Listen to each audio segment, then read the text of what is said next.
కేటీఆర్ అలా మాట్లాడుతూ విచారణకి నేను సహకరిస్తా, విచారణకి నేను వెళ్తా, విచారణకి ఎన్నిసార్లు పిలిచినా పోతా అని చెప్పి మాట్లాడుతున్నావు.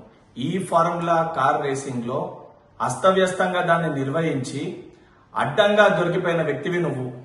మంత్రివర్గ అనుమతి లేకుండా 55 కోట్లు విదేశీ కంపెనీకి పంపించింది నువ్వు.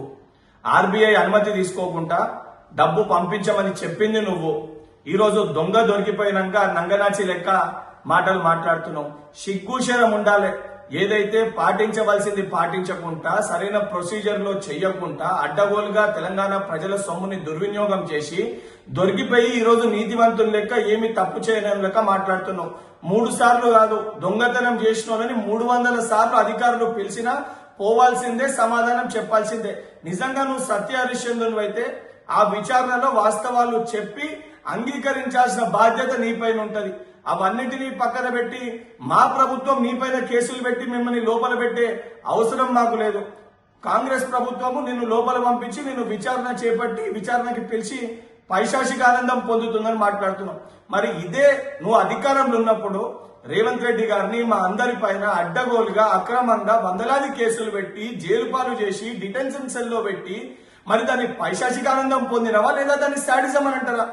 ఈ రోజు వాస్తవానికి నీ కోరిక ఏదైతుందో జైల్లోకి వెళ్లాలని చెప్పని, అది ఒక్కసారి కాదు 100 సార్లు నువ్వు చేసిన ప్రతి స్కామ్ కూడా 100 సార్లు నువ్వు జైలుకి వెళ్లాల్సిన పరిస్థితి ఏర్పడుతుంది. నీ కోరిక నెరవేరాలని చెప్పి నేను కూడా కోరుకుంటున్నా.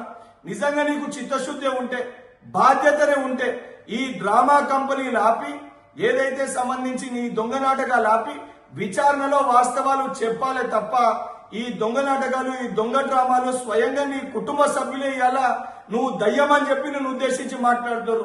మరి ఈ పంచాయతీ అంతా తెలంగాణ రాష్ట్ర సొమ్ముని దోచుకుంటేనే వచ్చింది కదా కేటీఆర్. బిడ్డ ఖబర్దార్, మాటలు మాట్లాడే ముందు నువ్వు నీ అయ్యా నీ కుటుంబ సభ్యులు తెలంగాణ రాష్ట్రాన్ని దోచుకుండ్రు. నువ్వు కాంగ్రెస్ పార్టీని చూసుకున్నాడు కాదు, నువ్వు చేసిన అక్రమాలకి తెలంగాణ ప్రజలు నిన్ను చూసుకొని నువ్వు కుటుంబ సభ్యుల్ని నేలకేసి కొట్టిండ్రు. వచ్చే ఎన్నికల్లో కనీసం మీరు ఎమ్మెల్యేలుగా కూడా గెలిచే పరిస్థితి ఉండదు.